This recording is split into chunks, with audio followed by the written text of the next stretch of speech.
യേശു ക്രിസ്തുവിന്നും ജീവിക്കുന്നു, പരലോകത്തിൽ ജീവിക്കുന്നു. ഇഹലോകത്തേക്കായി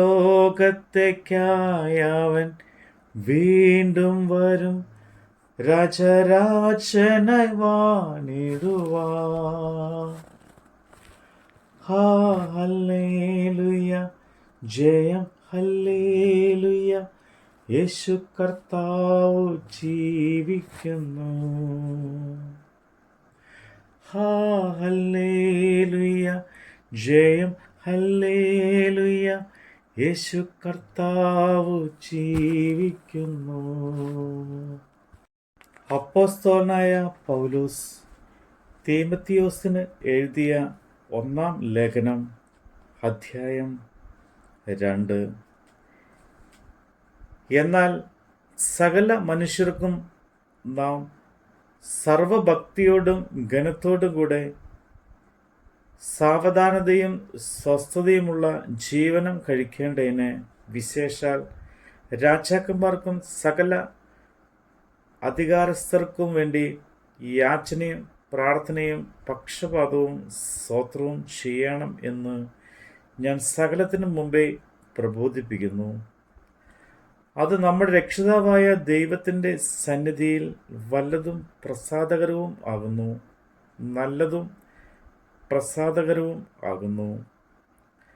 അവൻ സകല മനുഷ്യരും രക്ഷ പ്രാപിപ്പാനും സത്യത്തിൻ്റെ പരിജ്ഞാനത്തിൽ എത്തുവാനും ഇച്ഛിക്കുന്നു. ദൈവം ഒരുവനല്ലോ, ദൈവത്തിനും മനുഷ്യർക്കും മധ്യസ്ഥനും ഒരുവൻ, എല്ലാവർക്കും വേണ്ടി മറുവിലയായി തന്നെത്താൻ കൊടുത്ത മനുഷ്യനായ ക്രിസ്തു യേശു തന്നെ. തക്ക സമയത്ത് അറിയിക്കേണ്ട ഈ സാക്ഷ്യത്തിനായി ഞാൻ പ്രസംഗിച്ചതും അപ്പോസ്തലനുമായി ഭോഷ്കല്ല, പരമാർത്ഥം തന്നെ പറയുന്നു. ജാതികളെ വിശ്വാസവും സത്യവും ഉപദേശിപ്പാൻ നിയമിക്കപ്പെട്ടിരിക്കുന്നു. ആകയാൽ പുരുഷന്മാർ എല്ലായിടത്ത് കോപവും വാക്തത്വവും വിട്ടകന്ന് വിശുദ്ധ കൈകളെ ഉയർത്തി പ്രാർത്ഥിക്കണം എന്ന് ഞാൻ ആഗ്രഹിക്കുന്നു. ആവണ്ണം സ്ത്രീകളും യോഗ്യമായ വസ്ത്രം ധരിച്ച് ലജ്ജാശീലത്തോടും സുബോധത്തോടും കൂടെ തങ്ങളെ അലങ്കരിക്കണം.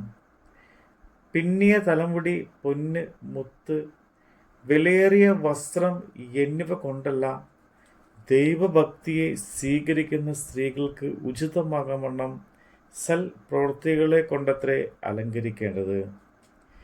സ്ത്രീ മൗനമായിരുന്ന് പൂർണ്ണ അനുസരണത്തോടുകൂടി പഠിക്കട്ടെ. മൗനമായിരിക്കാൻ അല്ലാതെ ഉപദേശിപ്പാനോ പുരുഷൻ്റെ മേൽ അധികാരം നടത്തുവാനോ ഞാൻ സ്ത്രീയെ അനുവദിക്കുന്നില്ല. ആദാം ആദ്യം നിർമ്മിക്കപ്പെട്ടു, പിന്നെ ഹൗവ. ആദാമല്ല സ്ത്രീ എത്ര വഞ്ചിക്കപ്പെട്ട് ലംഘനത്തിൽ അകപ്പെട്ടത്. എന്നാൽ വിശ്വാസത്തിലും സ്നേഹത്തിലും വിശുദ്ധീകരണത്തിലും സുബോധത്തോടെ പാർക്കുന്നു എങ്കിൽ അവൾ മക്കളെ പ്രസവിച്ച് രക്ഷ പ്രാപിക്കും. നമ്മുടെ കർത്താവിൻ്റെ വചനമാണ് നമ്മൾ കേട്ടത്. യേശു കർത്താവെന്നും ജീവിക്കുന്നു, തിരുവോസ്തിയിൽ ജീവിക്കുന്നു. സ്വയം ഭോജ്യമായി നൽകിയതൻ സ്നേഹിതരോടൊത്തു നിത്യം വസിച്ചിടുവാൻ. ഹല്ലേലൂയ, ജയം ഹല്ലേലൂയ, യേശു കർത്താവ് ജീവിക്കുന്നു. ഹല്ലേലൂയ, ജയം ഹല്ലേലൂയ, യേശു കർത്താവ് ജീവിക്കുന്നു.